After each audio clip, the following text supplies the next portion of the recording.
From the Dutch Ministry of Foreign Affairs, we have Minister Bert Koenders, and Daas is the CEO of Philips Lighting. They're going to give us a presentation for a new project they've been working on. Gentlemen. Energy in many African nations is the bottleneck for economic development and job creation. We see in many countries that sometimes even less than 20% of the population is linked to any form of modern energy. And this is obviously a bottleneck for investment, for trade, for finding a comparative advantage for many African economies. We're focusing here on one issue, that is clean energy supply, which in my view is an essential element in combating poverty and achieving the Millennium Development Goals we've been talking about, and we're going to talk about this afternoon. 1 in every 3 people in the world still relies on traditional energy sources, such as firewood, crop residues, and dung. That is the reality for many African people. Collecting it is time-consuming.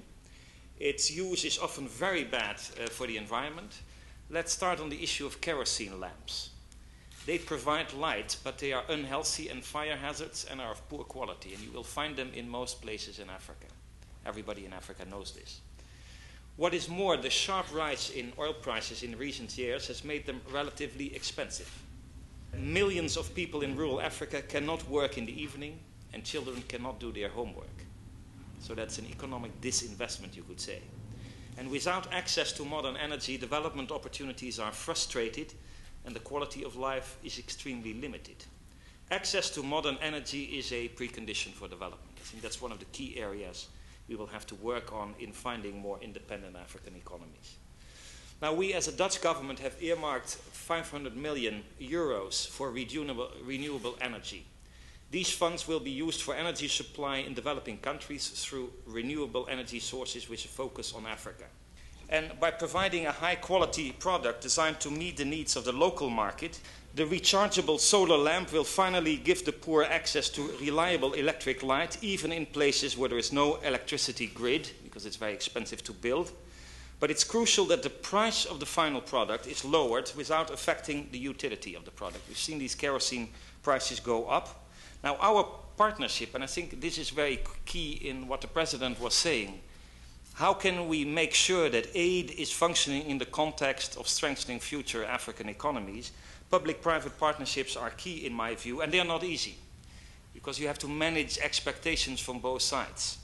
We have worked with Philips, and we've learned from each other in investing in creative solutions, and by working with organizations in Africa to bring the Millennium Development Goals a step closer. It's very revealing that a company like Philips thinks this approach is also profitable. It has a little bit to do with, I think, the philosophy of the bottom of the pyramid. There can be a lot criticized on this specific approach, but I think it can be very crucial because poor clients are not simply seen as vulnerable people, but as people to invest in. My ministry and Philips will each invest in this project. Philips will put the money into product development, research, training and distribution, so that that is very much an investment geared towards the African market and also the bottom of the pyramid in view of improving productivity and growth. And through my people in the ministry, together with our Ghanaian counterparts, but I'm hopefully that the minister's still coming, because it's on the basis, always on demand from Ghana itself. It was also their request that we could develop something like this. My embassy and community-based organizations in Africa, we will invest in raising awareness, training small business people in Africa. You saw them.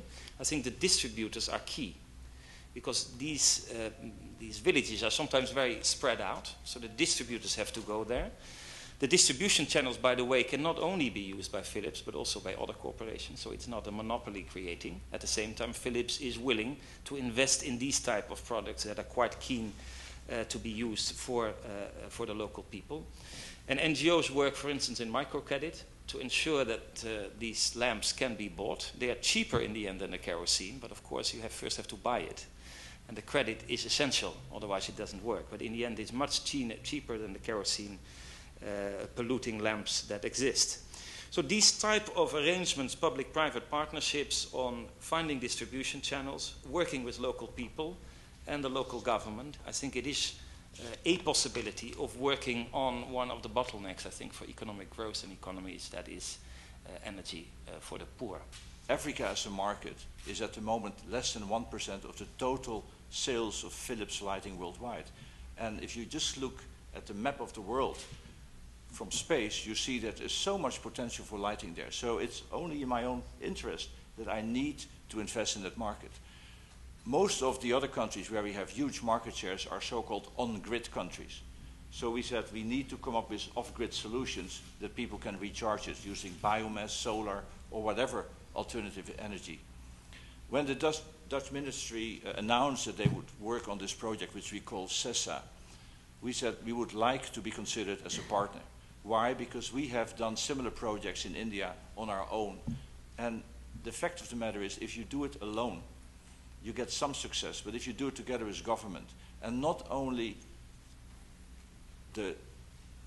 let's say the donor government, but the governments of the countries in Africa, and then not only the federal government, but the state, provincial, and municipal governments, that is where you really can do much more together. Then on top of that, we have numerous NGOs that can help us, and NGOs, again, on the spot, who know the local market.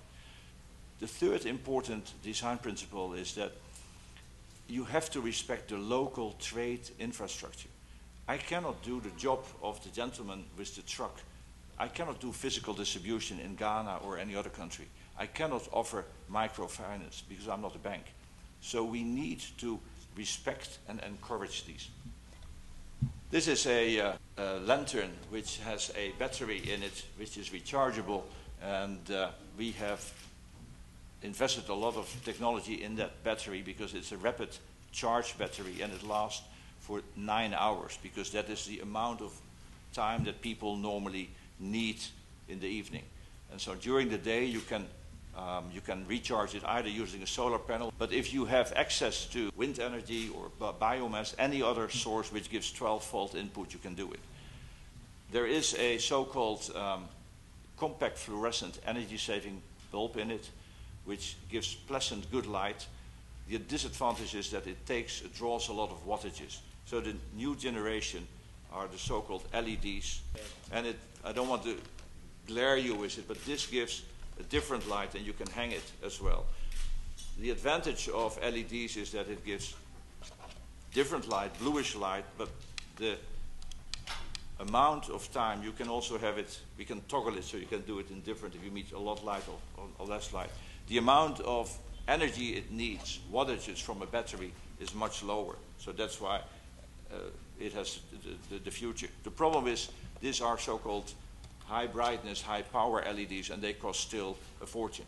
So that's why it is a matter of cost. And that brings me immediately to the roadblocks that we see at the moment. One is internal. Philips is very strong because 70% of our business is in America and in Europe. 20% is in Asia, and the other 10% is in the rest of the world. And like I said, only 1% in Africa. So we don't know enough about Africa. So we're setting up design centers, research and development centers in Africa, so that we understand and get better, deeper market insights of what the African people wanted. The big one that you have seen, that one, was not designed in Holland. It was designed in India for the Indian market. And our design engineers in Europe had a complete different design in mind, not that, because we don't understand the market. So the first step is we need to get better insight of the local market of Africa, and we're setting up research centers there. The second one is, I love competition, but I like a level playing field. I want to be the best lighting company in the world. I'm already the biggest, but I want to be the best. And competition keeps me on my toes and makes me even perform better. So what I want is that if we open these channels with the help of the ministry, that other companies can come also with better or different products so they have competition. But it would help if we could get some leeway from the African governments that we don't pay import duties like we pay today in Ghana of 25% on this. And that would help us to bring the price down also for the people in Africa who are the users.